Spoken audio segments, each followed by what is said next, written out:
I am a Black woman who grew up on the Illinois side of the Mississippi River, bordering St. Louis, Missouri. Growing up, I remember constantly hearing stories of people who lived near an infamous toxic waste disposal, receiving cancer diagnoses at a larger rate than their neighboring counterparts. These people were overwhelmingly Black. At such a young age, I never understood the inextricable correlation between environmental justice and racial justice. That was until my freshman year of high school, when I watched the Flint, Michigan water crisis unfold in front of my eyes. I'd had the entire opportunity to live my life in a clean environment. However, less than 9 hours away, the story for someone who looks like me was quite different. In April of 2014, the lives of people in Flint, Michigan changed forever. The city of Flint, Michigan, knowing that their new water supply would not be available for 2 years, decided to take a cheaper route. And they switched their municipal water supply from Lake Huron to the Flint River. Suppliers consistently told residents that their water was safe to drink. However, that was far from the truth.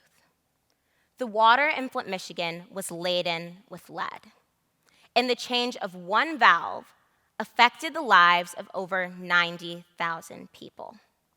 However, what's even more jarring is the Department of Environmental Quality consistently told the city of Flint that they did not need to add an anti-corrosive component to their water, and instead, they were to wait 2 6-month periods for monitoring and testing to be conducted. All the while, lead flowed through the pipes of Michigan, boring into homes, schools, and places of work. When residents found out about this problem, they begged their local officials to take notice of the issue. And, in response, local officials issued a boil order and added chlorine to the water. However, these were 2 extremely negligent acts, as they can actually increase the amount of lead. Residents in Flint, Michigan, however, were consistently told again that their water was safe to drink, where in some places, the water in Flint, Michigan coming out of the pipes was at the level of hazardous waste. Watching this crisis unfold, I almost could not believe my eyes. Living in the Midwest is like being in a club that nobody wants to join, but whose members are forever enthralled with and bound to one another. Therefore, when I watched the water in Flint, Michigan turn from clear to brown, I felt as though my own water was no longer safe. It begged me to ask the question of how could I know that people were incurring environmental injustices and just sit by and watch? And how could we, as global citizens, know that there are people incurring health issues from this problem and not do anything about it?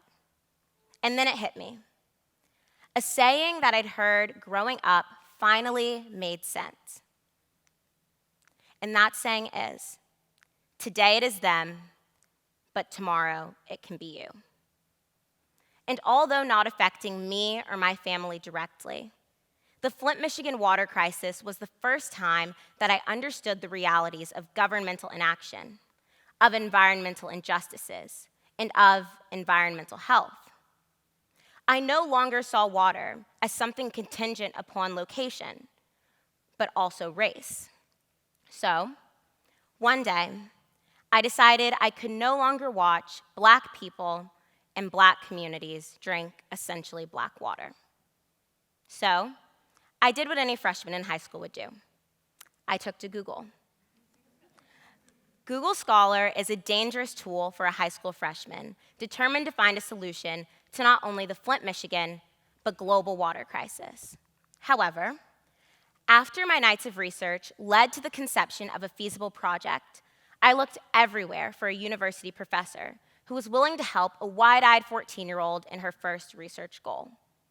My goal in research was to use a process called biosorption to remove lead ions from water to be mimetic of removing lead from water in the Flint, Michigan water crisis. Little did I know that that night of research in 2015 would quickly turn into a 4-year award-winning research project that I presented at science fairs, conferences, and symposiums. Although even when presenting at the International Science and Engineering Fair, I didn't feel like I was presenting my research to people who understood its true intersectionality and implications for communities of color. But in my senior year of high school, that all changed when I presented my research to the National Association for the Advancement of Colored People, the NAACP, a moment I will never forget. The day was July 19th, 2019, the first time in my research journey that I presented to a panel of all Black scientists. It was also the first time I didn't feel the need to explain the intersection between environmental justice and racial justice to the people I was presenting my research to. Furthermore, I was lucky to be presenting at a conference that was only 1 hour away from the place that inspired my work. I was presenting in Detroit, Michigan. This panel of all Black scientists were able to provide critiques and questions so nuanced to their lived experience that my journey in environmental science changed forever. However, little did I know that 1 year later, I would find myself in a similar situation, here at Florida State University, presenting my research again to a Black scientist whose home was where my research took place. This time, the place was Lagos, Nigeria. My research focused on current impacts and future prospects of climate infrastructure in Lagos, Nigeria, as they were facing sea level rise. And the scientist's family was also from Lagos, Nigeria. He voiced to me the importance of this type of research, but also that his concern government officials were not doing enough to help with the problem. I will never forget the moment he looked in my eyes and said, "Please keep conducting this research. It could change my family's world." And that one sentence clarified the entirety of my journey in environmental science and public service. It made me realize that I do not want to change the world. I want to change someone's world. Leaving that conversation, I saw environmental science as something that was truly intersectional. It was no longer something that was north or south, urban or rural, Black or white, poor or rich. But it was an issue that intersected all parts of human life. The effects are undeniably disproportionate. However, the issue itself is drastically constant. Learning about this and the environmental movement begged me to ask the question of what is the difference between charity and justice. It's no surprise that these words have been conflicting in history up to this point. However, I'd never seen a situation that clarified the difference between the two than what I'm about to tell to you all right now. In 2014, when hearing of the atrocities that were occurring in Flint, Michigan, there was an outpouring of water bottles to the city. This is an act of charity. It worked to alleviate the short-term problems that people in the city were facing. However, it did not fix the systemic issues of the piping in the city. But 2 years later, in 2016, the city of Flint, Michigan changed their piping and allowed for a new filtration system. And in 2021, they were able to provide a settlement to those affected. This is an example of justice. It works to upheave the systems that were systemically holding marginalized groups down while also providing a sustainable future for those same populations. Living in the Midwest, the Flint, Michigan water crisis, stood out as an example of the difference between charity and justice.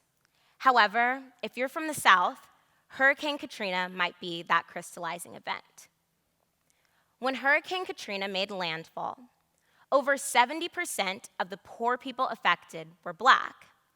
And in a survey conducted 10 years after, about 80% of white people reported to have made a recovery after the storm, while not even 60% of Black people reported to have recovered. Obviously, this is an example of environmental injustice. It is the way that an environmental catastrophe has wielded against oppressed and marginalized groups disproportionately to their counterparts. However, This situation is also a clarifying event for the difference between charity and justice. After the hurricane made landfall, there was a movement to bring aid to the people in need.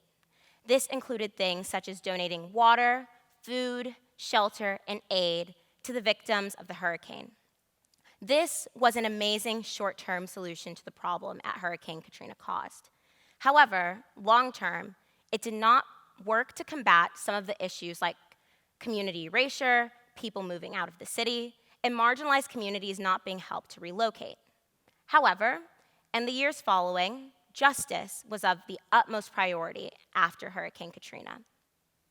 There was an effort to rebuild homes, to combat that erasing of a community, and to bring back marginalized people to the place that they used to call home. This example of justice provided a long-term and sustainable solution that is still being worked on to this day in order to alleviate the problems that Hurricane Katrina caused in this area. Donating is charity. Fixing is justice. Charity is a bandage. Justice is a surgery. Charity is conversation. Justice is legislation. But most importantly, charity gives, but justice changes. I have always found my place in the environmental science movement to be to elicit change. I have always been a champion of environmental justice. However, I never knew as a 14-year-old in 2015, looking at dirty water, I would already begin to change someone's world, my own. Thank you.